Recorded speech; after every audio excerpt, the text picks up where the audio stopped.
How to reset Google Chrome's settings. What's up everyone, in today's tutorial I'll be showing you guys how you can easily reset your Chrome settings back to default settings. But before getting started, make sure to head down below to give this video a quick thumbs up and subscribe to our channel. Also turn on the bell icon to get notified about our latest uploads. First thing first, you need to open up your Google Chrome on your PC, and then from here you want to access its settings. To do that, on the top right, click on the three dots, scroll down and you'll see the settings right at the end, and from here you will open up your Chrome settings.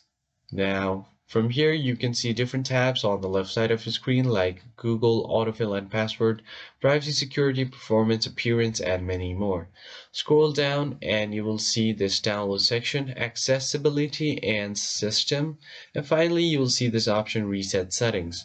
Go ahead and click on restore settings to their original defaults. What this will do is reset some of Chrome settings and Chrome shortcuts. It will disable all of your extensions and delete cookies and other temporary site data. Once you do that, click on reset settings and it will completely reset all of your Chrome settings back to default. That's it for this video guys. I hope you found it helpful. I'll see you on the next one.